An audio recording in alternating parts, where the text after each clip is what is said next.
ഇതാണ് ഒറ്റപ്പെട്ട സമരം, അല്ല ഒറ്റപ്പെട്ട സംഭവം. അമ്പേ പരാജയം. ഒരു മന്ത്രി എന്നാണ് കേരളത്തിലെ ആരോഗ്യമന്ത്രിമാരുടെ കൂട്ടത്തിൽ വട്ടപൂജ്യം കിട്ടുന്ന മാർക്കാണ് ഈ മന്ത്രിക്കുള്ളത്. നമ്മുടെ കെ മുരളീധരൻ സ്വയം കുറ്റം പറയാൻ തുടങ്ങിയിരിക്കുന്നോ എന്ന് എനിക്കൊരു സംശയം.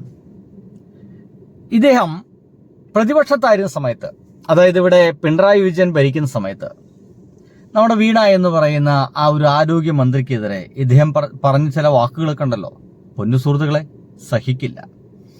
അതിഗംഭീരമായ രീതിയിലാണ് ഇദ്ദേഹം വർത്തമാനം പറഞ്ഞിരുന്നത്.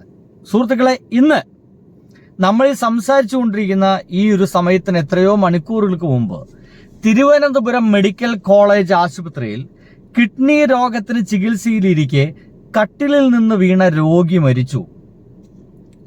ശരിക്ക് ആരോഗ്യമന്ത്രി രാജിവെക്കണ്ടേ? വീണയാണെങ്കിൽ എന്നോ രാജിവെക്കണമെന്നാണ്. എന്താ കെ മുരളീധരൻ രാജിവെക്കണ്ടേ? വെക്കേണ്ടതല്ലേ? വെക്കണം. ആരോഗ്യവകുപ്പിന്റെ രാജി ഉണ്ടാകുമോ എന്ന് ഞാൻ ചോദിക്കുന്നത് മഹാപൊട്ടത്തര ചോദ്യമാണെന്ന് എനിക്ക് നല്ലപോലെ അറിയാം.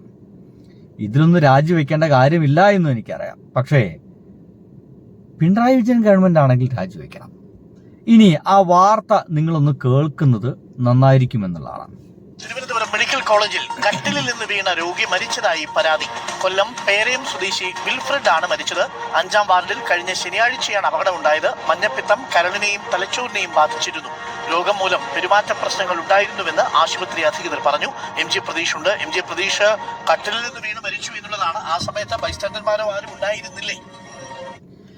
എന്തായാലും കാരണം അത് അങ്ങനെ മാത്രം തള്ളിക്കളയേണ്ട സംഗതിയാണ്. പക്ഷേ ഇത്തരം സന്ദർഭങ്ങൾ ഈ ഒരു ഗവൺമെന്റിന്റെ കാലത്താകുമ്പോൾ കോൺഗ്രസ്സുകാരല്ലേ അവർക്ക് എന്തുമാകാമെന്നും, കമ്മ്യൂണിസ്റ്റുകാരാകുമ്പോൾ അതൊക്കെ എന്തോ വലിയ വലിയ പ്രോബ്ലമാണെന്നൊക്കെ പറയുന്നത് ശരിയാണോ കെ മുരളീധരൻ ചേട്ടാ?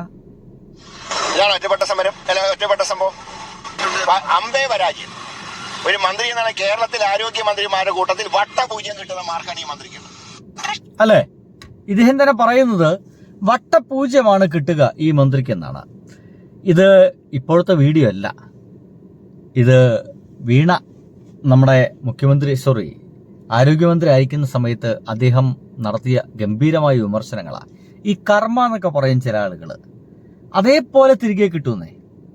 ആരെയാണ് വിമർശിച്ചത് അതേ എന്താ പറയുക, ഇതെന്നെ ഏറ്റെടുക്കേണ്ടി വന്നു. അതേ മന്ത്രിസ്ഥാനം തന്നെ ഇദ്ദേഹത്തിന് ഏറ്റെടുക്കേണ്ടി വന്നു. ഇപ്പം ആരോഗ്യമന്ത്രിയാണ്.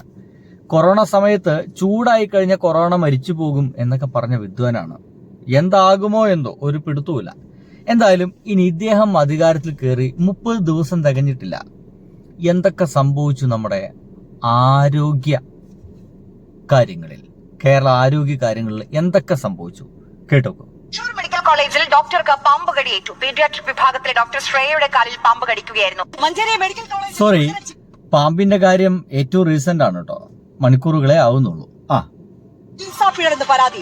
ശസ്ത്രക്രിയക്കിടെ 73-കാരിയുടെ കാലിലെ ഞരമ്പ് മുറിഞ്ഞു. കാലുവേദനയെ തുടർന്നാണ് നിലമ്പൂർ ചുങ്കത്തറ സ്വദേശി പാർവതി മഞ്ചേരി മെഡിക്കൽ കോളേജിൽ ചികിത്സ തേടിയത്. സർജറിക്ക് ശേഷം ഗുരുതരാവസ്ഥയിലായ വയോധികയെ കോഴിക്കോട് മെഡിക്കൽ കോളേജിൽ പ്രവേശിപ്പിച്ചു. കോഴിക്കോട് മെഡിക്കൽ കോളേജിൽ നടത്തിയ പരിശോധനയിലാണ് ഞരമ്പ് മുറിഞ്ഞതായി കണ്ടെത്തിയത്. എറണാകുളം ജനറൽ ആശുപത്രി നിൽക്കൂ അങ്ങനെ വെറുതെ കടവട പറയല്ലേ. സത്യം പറഞ്ഞു കഴിഞ്ഞാല് ആരോഗ്യമേഖലയിൽ നിന്നാണ് ഇങ്ങനെ ഞരമ്പ് മുറിയുക എന്ന് പറയുന്നത്. അയ്യോ, ഇനി അവർക്ക് നേരമ്പ് നടക്കാനും മറ്റൊക്കെ ഭയങ്കര പ്രയാസമായിരിക്കും. അപ്പോൾ നമ്മുടെ ഈ ഒരു നിലവിലെ സാഹചര്യം അനുസരിച്ച് എന്തായാലും ഇവിടെ കൊച്ചുമകൾക്കോ മകൾക്കോ ഗവൺമെന്റിന് ജോലി കൊടുക്കണം. PSകാരൊക്കെ മൂഞ്ചി തിരിഞ്ഞ് എവിടെയൊക്കെ ഇരുന്നോളി കേട്ടോ, നിങ്ങളെ കാര്യമൊക്കെ പോക്കാം. എന്തായാലും അവരെ കൊച്ചുമോൾക്ക് അല്ലെങ്കിൽ മകൾക്ക് ജോലി കൊടുത്തേക്കൂ. കാരണം അതാണ് ഇപ്പോഴത്തെ ഗവൺമെന്റ് രീതി. അങ്ങനെയാണ്. വയറ്റിലെങ്ങാണ്ട് കത്രിക പെട്ടതിന്റെ ഭാഗമായിട്ട് ആർക്കും ജോലി കൊടുത്തിട്ടുണ്ടോ? അത് രാഷ്ട്രീയപരമായിട്ട് ചെയ്തു കൊടുത്ത ഉപകാരത്തിന് ഒരു പ്രത്യുപകാരം എന്നൊക്കെ ആളുകളൊക്കെ പറയുന്നുണ്ട്. നമ്മളത് വിശ്വസിക്കാൻ പാടില്ല കേട്ടോ, ഒട്ടും വിശ്വസിക്കരുത്. ഇനി അടുത്തത് കേൾക്കും. റിപ്പോർട്ട് തേടുന്ന ആരോഗ്യമന്ത്രി കെ മുരളീധരൻ സംഭവത്തിൽ ഡോക്ടർമാർക്ക് പറയാനുള്ളത് കൃത്യമായി കേൾക്കും. അനാരോഗ്യ വകുപ്പായി. പിന്നെ ഒരു സംശയമുള്ള വെന്റിലേറ്ററിലാണോ മോർച്ചറിയിലാണോ എന്നുള്ള സംശയം മാത്രമേ ഉള്ളൂ. ആ വകുപ്പ് വെന്റിലേറ്ററിലാണോ മോർച്ചറിയിലാണോ എന്നാണ് സംശയം. ഇന്നലെ സാധാരണക്കാരായിട്ടുള്ള ആളുകൾക്ക്, രോഗം വന്ന രോഗികൾക്ക് ആശുപത്രി ഇതന്നെപ്പോ ഞങ്ങളും ചോദിക്കാറുള്ളത്. 30 ദിവസം ആകുന്നുള്ളൂ.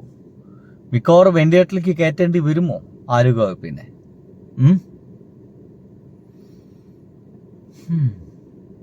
ബൈ.